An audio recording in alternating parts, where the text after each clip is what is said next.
ఒక్కసారి కొమ్మూరి గోల్డ్ కి కాల్ చేయండి. తాకట్లో ఉన్న మీ బంగారాన్ని విడిపించి మార్కెట్ ప్రైస్ కి వాళ్ళు కొనుక్కుని మిగతా డబ్బులు మీకు ఇచ్చేస్తారు. నమస్తే, వెల్కమ్ టు మనం టీవీ. ప్రస్తుతం నాతో పాటు స్టూడియోలో ఉన్నారు ప్రముఖ రాజకీయ విశ్లేషకులు అంకంరావు గారు. వారితో మాట్లాడదాం. అంకంరావు గారు నమస్కారం సార్. నమస్తే మౌలి. అంకంరావు గారు, వల్లభనేని వంశీకి బెయిల్ వచ్చింది. అయితే ఆయన ఆరోగ్యం కొంత క్షీణించింది సార్. మనం వీడియోలో కూడా చూసాము. చాలా దగ్గుతూ ఉన్నాడు, వీక్ అయిపోయాడు. ఆసుపత్రికి కూడా తీసుకెళ్లారు. అయితే ఆయన చాలా మనోవేదనతో ఉన్నట్టుగా వార్తలు వస్తూ ఉన్నాయి. వైఎస్ఆర్ కాంగ్రెస్ పార్టీ కనీసం న్యాయ సహాయం అందించి త్వరగా బయటికి తీసుకొచ్చే ప్రయత్నం అసలు చేయలేదు. ఏదో జైలుకి వెళ్ళిన రోజు చుట్టపు చూపు చూసినట్టు మాజీ ముఖ్యమంత్రి జగన్మోహన్ రెడ్డి చూశారు తప్ప కనీసం పట్టించుకోలేదు. వాళ్ళు ఎట్లా తిట్టమంటే ప్రత్యర్థుల్ని అట్లా తిట్టాను. బాబు గారిని కావచ్చు, లోకేష్ గారిని కావచ్చు, వాళ్ళు ఎట్లా నడుచుకోమంటే అట్లా నడుచుకున్నాను. కానీ నా వరకు వచ్చేసరికి సరిగా సహాయం చేయలేదు అని చెప్పి చాలా తీవ్ర మనస్తాపానికి గురై ఇక పార్టీ నుంచి నేను బయటికి వెళ్ళిపోతున్నాను, రాజీనామా చేసేస్తున్నాను, ఈ ఆలోచనతో ఉన్నట్టుగా ఇన్ఫర్మేషన్ అయితే వస్తుంది. ఏమంటారు మీరు? ముందుగా అతనికి ఇబ్బంది అనేది న్యాయమూర్తి ముందు ఏం చెప్పాడంటే ఆక్సిజన్ ఎనలైజర్ పెట్టుకోకపోవటం వల్ల ఇక్కడ ఎముకలు నొప్పి పుడుతున్నాయి అని చెప్పని, ఊపిరి సరిగ్గా ఆనట్లేదని చెప్పని చెప్పడం కూడా జరిగింది. ఈరోజు వైద్యశాలకు తీసుకుని వెళ్ళారు. అక్కడ మరి వాళ్ళు వైద్య పరీక్షలు నిర్వహించిన తర్వాత ఏ విధంగా చెప్తారనేది తర్వాత చూడాలి. ఇక మీరు అన్నట్లు అతను తెలుగుదేశం పార్టీ తరఫున 2009లో లోక్సభ సభ్యుడిగా పోటీ చేశాడు. స్వల్ప తేడాతో ఓడిపోయాడు.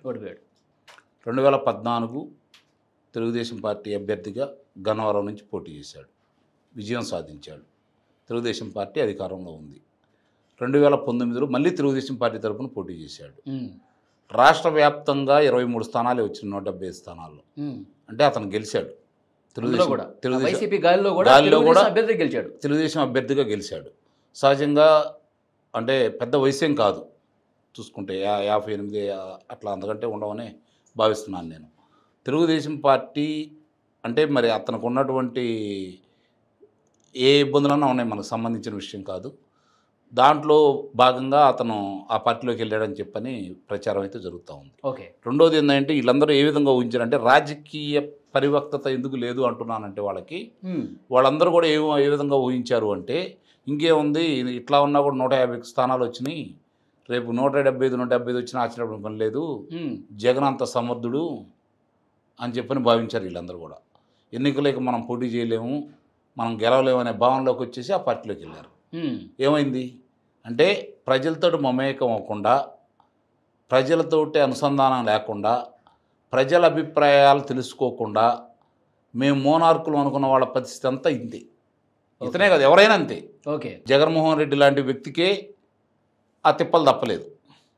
ఆయన నియోజకవర్గంలో ఆయన గెలిచాడు తప్ప రాష్ట్ర వ్యాప్తంగా 11 స్థానాలకు పరిమితం అయిపోయాడంటే 151 స్థానాలు వచ్చి అంతకంటే అవమానకరం ఏముంటుంది చెప్పండి. అవును. ఇప్పుడు ఇతను మీరన్నట్లు అతను తెలుగుదేశం పార్టీ అధినేతని దుర్భాషలాడాడు, యువనేతని దుర్భాషలాడాడు, లోకేష్ బాబుని. అలాగే భువనేశ్వర్ గారిని కూడా అన్నాడు, తర్వాత క్షమాపణ చెప్పుకున్నాడు. ఎవరిని పడితే వాళ్ళని అట్లానే వాళ్ళ ముగ్గురిని ఆ విధంగా మాట్లాడాడు. అంటే ఇప్పుడు మీరు అన్నట్టు వాళ్ళంటే అనమంటే ఇప్పుడు వాళ్ళు వచ్చి నీ బాధలు తీరుస్తున్నారా? లేదుగా. నాకు తెలిసినంత వరకు అతను అదే తెలుగుదేశం పార్టీలో కనుక ఉన్నట్లయితే, ఆ విధంగా కొనసాగినట్లయితే, అతను నాకు వద్దు అనుకున్న దాకా ఆరోగ్యం సహకరించేంత వరకు ఆ గన్నవరం నుంచి గెలుస్తూ ఉండేవాడు. ఓకే. ఎందుకంటే గన్నవరం మొట్టమొదటి నుంచి కూడా ప్రతిపక్షాలకు పెట్టని కోట అది. మహానుభావులు పుచ్చలపల్లి సుందరయ్య గారు లాంటి గొప్ప వ్యక్తి, కాకాని వెంకటరత్నం గారు లాంటి వ్యక్తులు ఆ నియోజకవర్గం నుంచి ప్రాతినిధ్యం వహించారు. దాన్ని అర్థం చేసుకోకుండా స్వలాభం కోసం వెళ్ళాడు. ఈరోజు ఈ తిప్పలు పడుతున్నాడు. ఓకే. ఇప్పుడు రాజకీయంగా నాకు తెలిసినంత వరకు అతనికి రాజకీయంగా ఇక ఎలాంటి అవకాశాలు రానట్టే. ఓకే. ఏ పార్టీ వాళ్ళు కూడా దరిచేర్చుకునే పరిస్థితి అయితే లేదు, తెలుగుదేశం పార్టీలు వచ్చే పరిస్థితి అయితే లేదు. ఇప్పుడు వైసీపీ కూడా ఆయన సరిగ్గా పట్టించుకోవట్లేదంట కదా సార్. ఆయన్ని బయటికి తీసుకురావడం కావచ్చు, ఎన్ని నెలల పాటు ఆయన జైల్లో ఉంటే కనీసం న్యాయపరంగా అసలు వాళ్ళకి చాలా ఉపయోగించుకుంటారు. ఆయన పొనగోలు సుధాకర్ రెడ్డి కావచ్చు, వాళ్ళు కావచ్చు, చాలా యాక్టివ్గా ఉండి ఎట్లా బయటికి తీసుకురావాలి ఇలాంటివి ఏమీ చేయలేదంట. మొత్తం గాలి వదిలేశారంట. అదే ఆయనకి కొంచెం ఆందోళనలో ఉన్నాడు. అంటే అక్కడ వాళ్ళు ఉన్నారు, పేరున్నాని వెళ్ళి కార్యక్రమాలు చూస్తున్నాడు, వీళ్ళందరూ వెళ్ళారు. న్యాయపరంగా అతనికి ఇబ్బందులు ఉన్నాయి. అక్కడ కళ్ళ ముందు కనపడుతున్న సాక్ష్యాధారాలు ఉన్నాయి. ఎవరు వచ్చినా చేయగలిగిందంటూ ఏం లేదు అక్కడ. దానివల్ల ఇప్పుడు సత్యవర్ధన్ దాంట్లో అతనికి బెయిల్ రావడం కూడా జరిగింది. అతనితో పాటు ఇంకో 4గురికి బెయిల్ ఇచ్చారు. ఇప్పుడు తెలుగుదేశం పార్టీ కార్యాలయం మీద దాడికి సంబంధించి ఇది గన్నవరంలో జరిగిన దానికి సంబంధించి దాంట్లో ఉన్నారు, తీర్పును కూడా రిజర్వ్ చేశారు. ఓకే, రేపు దాని గురించి ప్రకటిస్తామన్నారు. మరి న్యాయమూర్తి ఏ విధంగా ప్రకటిస్తారో చూడాలి. ఓకే, ఇక్కడ సత్యవర్ధన్ దాంట్లోనే అతను వెలుసుబాటు రావడమే కొంచెం విచిత్రంగా ఉంది. అక్కడ అంటే న్యాయపరమైనటువంటి ఇబ్బందులు అతనికి ఉన్నాయి.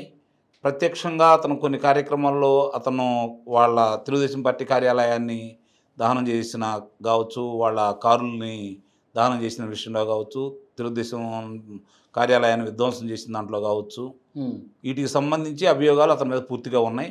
ఓకే, రెండవది ఏంటంటే ఇవే కాకుండా నియోజకవర్గంలో కొన్ని అసాంఘిక కార్యక్రమాలకి కబ్జాలో కావచ్చు, లేకపోతే దౌర్జన్యంగా లాక్కోవడం కావచ్చు, రకరకాలుగా మరి చెరువులో మట్టి తోలాడన్న ఉదంతం కావచ్చు, ఓకే, అతని మీద అభియోగాలు అయితే ఉన్నాయి. అట్లాగే అక్రమ పట్టాలు ఇచ్చారని చెప్పనే అభియోగం కూడా ఉంది. అవును, ఇంకా ఉన్నాయి. అతని మీద పీటీ వారెంట్ కూడా ఉంది. ఓకే, వీటన్నిటి విషయంలో ఇప్పుడు ఆరోగ్య పరిస్థితి దృష్ట్యా న్యాయమూర్తి ఈరోజు అతనికి వెలుసుబాటు ఇవ్వడం కూడా జరిగింది. మరి రేపు 16వ తారీఖు నాడు ఏ విధమైన తీర్పు వస్తుందో మనం అయితే చూడాలి.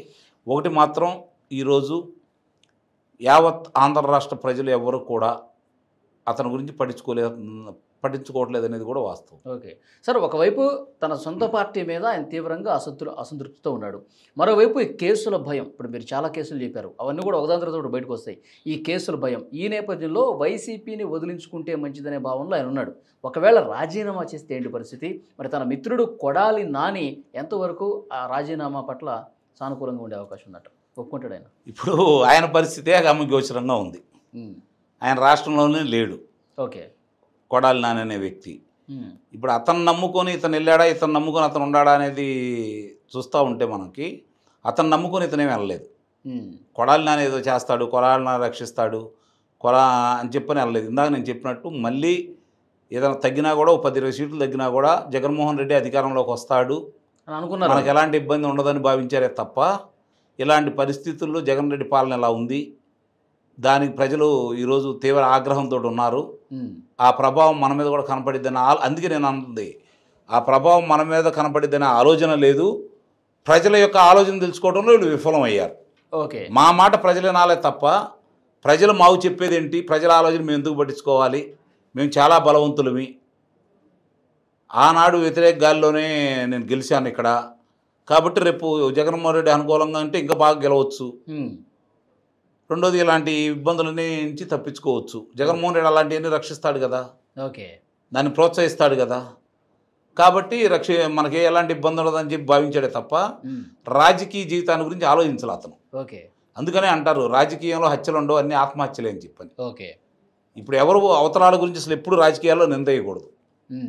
మనం ఏం చేస్తున్నాం ఏంటనేది దాని గురించి ఎప్పుడైనా పట్టించుకోవాలి. ఓకే, మనం ఉన్న పార్టీ ఎలాంటిది, మన ప్రవర్తన ఎలాంటిది, మనం ఏం చేస్తున్నాం, మనం శాసనసభ్యుడిగా గెలిచిన తర్వాత నియోజకవర్గానికి ఏం చేశాము, మన గురించి ప్రజలు ఏమనుకుంటున్నారు, ఓకే, ఇలాంటి ఆలోచన ప్రజలంటే భయం ఉంటే ఓకే, ఏ రాజకీయ నాయకుడైనా జీవితాంతం నాయకుడిగానే ఎదుగుతాడు. సార్, వల్లభనేని వంశీ గారు, ఇప్పుడు మీరు ఇంతకుముందు అసాంఘిక కార్యక్రమాలు కావచ్చు, దౌర్జన్యాలు, దోపిడీలు, గుండాయిజం ఇదంతా పక్కన పెట్టేస్తే రాష్ట్ర ప్రజలు ఆయన్ని ఎక్కువగా చీకొట్టింది మాత్రం చంద్రబాబు గారి ఫ్యామిలీ గురించి నిస్సందేహంగా, అందులో అనుమానం ఏముంది, అదే అతని పతనానికి పునాది. ఓకే, ఇప్పుడు వైసీపీకి రాజీనామా చేసి తెలుగుదేశం పార్టీతోనే నేను ఎక్కడైతే ట్రావెల్ అయ్యానో మళ్ళీ వాళ్ళ దగ్గరికి వెళ్తాను, బాబు గారి కాళ్ళకు నమస్కారం చేసి నన్ను క్షమించండి, నేను మీ పార్టీలోకి మళ్ళీ వస్తాను చేసిన తప్పుల్ని అంటే కనుక యాక్సెప్ట్ చేసే పరిస్థితి ఉందా లేదా? ఇట్టి పరిస్థితిలో ఉంటుందని అయితే నేనైతే భావించట్లేదు. ఎందుకంటే చాలామంది పార్టీ నుంచి అవతలకి వెళ్ళి మళ్ళీ వచ్చిన వాళ్ళు ఉన్నారు, పార్టీలో చేర్చుకున్న వాళ్ళు ఉన్నారు, కానీ కొడాలి నాని వంశీది ప్రత్యేకమైనటువంటి పాత్రలు. వాళ్ళని పార్టీలో చేర్చుకుంటే పార్టీకి నష్టం చేకూరుద్ది తప్ప లాభం అయితే చేకూరదు. అంతవరకు మాత్రం వాస్తవం. లోకేష్ బాబు అనే వ్యక్తి, అతను ఈరోజు పార్టీని ఒక రకంగా చంద్రబాబు నాయుడు గారి తర్వాత అతనే కదా కార్యక్రమాలను ఆయనే చూసుకుంటున్నాడు కదా, ఆ వ్యక్తి ప్రత్యేకంగా వీళ్ళిద్దరి మీద ప్రత్యేక దృష్టి పెట్టుకొని ఉన్నాడు. ఓకే, సరే, చంద్రబాబు నాయుడు గారు మీరు అన్నట్టు చంద్రబాబు నాయుడు గారు ఇలాంటి విషయాల్లో చూచున్నట్టు వదిలేసిన సందర్భాలు, మళ్ళీ కొంతమంది వచ్చి చేరిన సందర్భాలు ఉంటే ఉండొచ్చు, కానీ లోకేష్ బాబు గారి ఆధ్వర్యంలో మాత్రం ఎట్టి పరిస్థితుల్లో జరగదు అనేది నా యొక్క అంటే బాబు గారు బలమైన నమ్మకం. సార్ బాబు గారు ఎందుకని ఇలాంటి వాటి మీద ఎక్కువ దృష్టి పెట్టరంటారు? ఆయన మీడియా ముందు లైవ్లో ఆయన బాధపడి ఒక్కసారిగా ఎప్పుడు లేదు, ఆయన రాజకీయ జీవితంలో లేదు, తొలిసారిగా.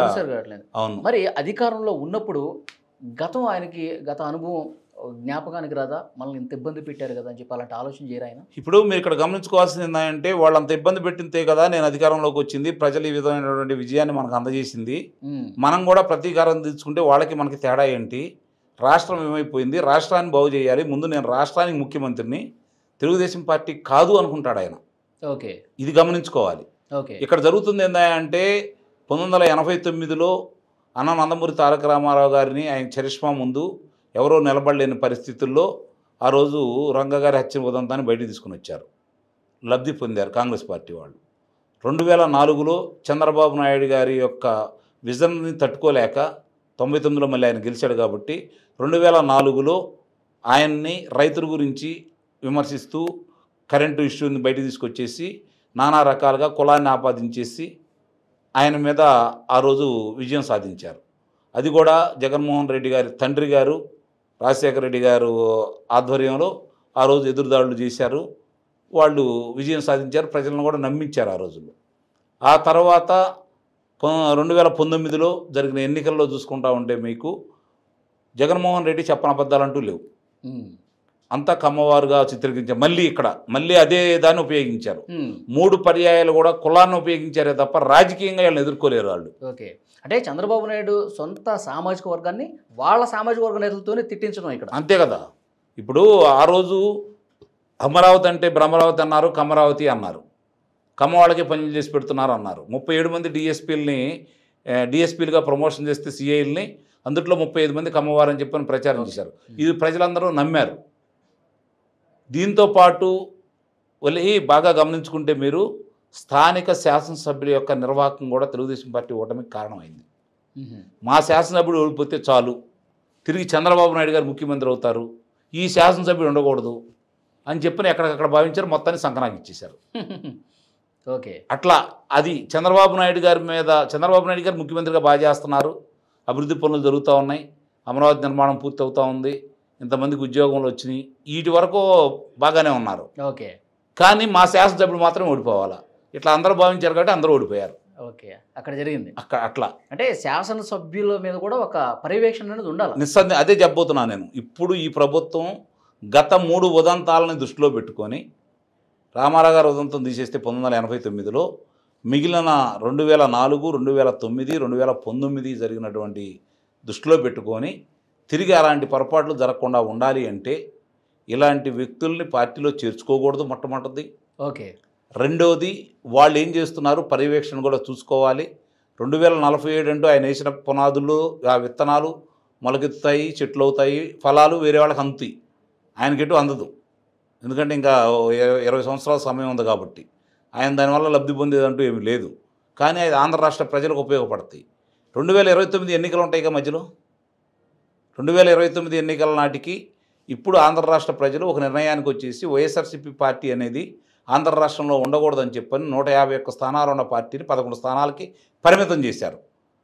ఇప్పుడు మీరు ఆ 11 స్థానాలు కూడా లేకుండా ఎలా చెయ్యాలని ఆలోచించాలి. అంటే ప్రతిపక్షం లేకుండా చేయమని కాదు నా ఉద్దేశం, ఈ పార్టీ అనేది ఉండకుండా ఎట్లా చేయొచ్చో మీ చేతుల్లో ఉంది.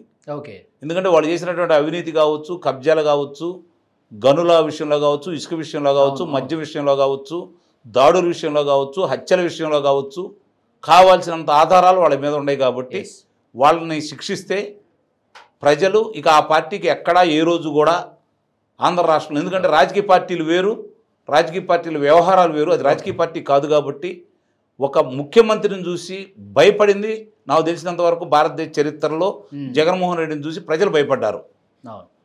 ఆ భయమే అతనికి శాపం కూడా. ఓకే, అతను అనేవాడు కనపడితేనే ప్రజలలో చైతన్యం వస్తుంది రేపు ఎన్నికల నాటికి. ఇప్పుడు చిన్న ఏదన్నా ఉన్నా కూడా మళ్ళీ ఆ ఫ్యాన్ గుర్తుకు వేయాలనే ఆలోచన అయితే జనానికి రాదు. అది రాకుండా చేయాలి అంటే నిజంగా వాళ్ళు చేసినవన్నీ కూడా మీరు వెలికి తీసేసి ఇప్పుడు వాళ్ళందరికీ శిక్షలు వేయించగలిగితే ఓకే నిస్సందేహంగా. ఎందుకంటే మీరు ఇప్పుడు తీసుకొని మీరు అదుపులో తీసుకున్న వాళ్ళు ఎవరిని కూడా వాళ్ళకు మద్దతుగా ప్రజలు రాలేదు, గమనించండి మీరు. అవును, ప్రజల్లో సానుభూతి లేదు. అంటే వాళ్ళ మీద ఎంత వ్యతిరేకత ఉందో అర్థం చేసుకోవాలి కదా. కాబట్టి అట్లానే కొంచెం అడుగులు పడుతున్నాయని అనిపిస్తూ ఉంది. అంటే వేగవంతంగా చేయకపోయినా చిన్న చిన్నగా చేసుకుంటూ వెళ్తున్నారు. మొత్తం 29 నాటికల్లా ఎవరి పాత్ర ఏంటి, గతంలో వాళ్ళు ఏం చేసినది మొత్తం పూర్తిగా ప్రజలు ఎస్టాబ్లిష్ అయిపోతుంది. అది నిస్సందేహంగా ఆ విషయంలో కనుక ముందడుగు వేస్తే చాలు. ఇల్లు రెండోది ఇల్లు ఇప్పుడు 7 లక్షల కోట్ల రూపాయలు పెట్టుబడులు తీసుకొచ్చారు వాళ్ళు. ఎక్కడెక్కడ ఏమేమి పెడుతున్నారు ఏంటని ప్రజలకు కూడా తెలియాలి కదా. ఎస్, ఏం పనులు జరుగుతున్నాయి. ఇప్పుడు ఆ రోజు 2,000 నుంచి 3,000 చేయడానికి పెన్షన్కి అతనికి 5 సంవత్సరాలు పట్టింది. మీరు రాంగ్లోనే 3,004 రూపాయలు చేశారు. వాళ్ళు వాలంటీర్లో ఉన్నా కూడా 1వ తారీఖు 2వ తారీఖు ఇవ్వలేని పరిస్థితి. ఉద్యోగస్తులకి ఎప్పుడు జీతాలు పడతాయో తెలియని పరిస్థితి. ఈరోజు 1వ తారీఖు 2వ తారీఖు నాడు పింఛన్కి డబ్బులు సకాలంగా అందుతున్నాయి. ఉద్యోగస్తులకి వాళ్ళ ఖాతాల్లో జమ అవుతూ ఉన్నాయి. విశ్రాంత ఉద్యోగస్తులకి వాళ్ళ ఖాతాల్లో జమ అవుతూనే ఉన్నాయి. వాళ్ళు ఏదైతే పంచాయతీ ప్రెసిడెంట్లు డబ్బులు లాక్కున్నారో, పంచాయతీల డబ్బులు లాక్కున్నారో తిరిగి ఆ డబ్బులు ఎన్నికిస్తూ ఉన్నారు. రైతుల బకాయిలు ఎన్నికిస్తూ ఉన్నారు. నీరు మీరు చెట్టు కార్యక్రమాలకు సంబంధించి ఆ బకాయిలను కూడా ఈరోజు మీరు తీర్చడానికి ముందుకు వస్తూనే ఉన్నారు. ఇట్లా ముందుకెళ్తా ఉన్నారు. ఇవన్నీ ప్రజలకు తెలియాలి. ఓకే, వాళ్ళు చేసిన అకృత్యాలు చేయాలి, మీరు చేస్తున్నటువంటి మంచి పనులు చేయాలి. ఓకే, ఇప్పుడు 7 లక్షల కోట్ల రూపాయలు పెట్టుబడితో రమారమే 5 లక్షల మందికి ఉద్యోగ కల్పన జరగబోతా ఉంది. 2 రోజులకు ఒక కొత్త పరిశ్రమను తీసుకొస్తా ఉన్నారు. ఇది ప్రచారం చేయకుండా వాళ్ళు అడ్డుకట్టలు వేయడానికి చాలా ప్రయత్నాలు చేస్తా ఉన్నారు. ఓకే, కాబట్టి ఇవన్నీ కూడా ప్రజలకు తెలిసే విధంగా మీరు ప్రజల్లో తీసుకెళ్ళాలి. ప్రభుత్వం చేసే పనులన్నీ కూడా ప్రజలకు తెలియజేస్తూ ప్రజలకు మేలు చేసేవి మాత్రమే తెలిసేటట్టు చేయండి. ఓకే, అలాగే వీళ్ళ అరాచకాల గురించి కూడా జనానికి తెలియజేయండి. అట్ ద సేమ్ టైం మీ యొక్క శాసనసభ్యులు ఏం చేస్తున్నారో కూడా పర్యవేక్షణ చేయండి.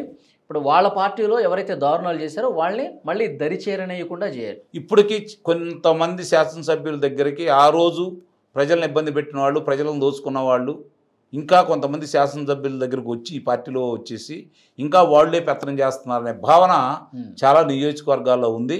దానికి అడ్డుకట్ట వేయండి చాలు. Thank you very much sir.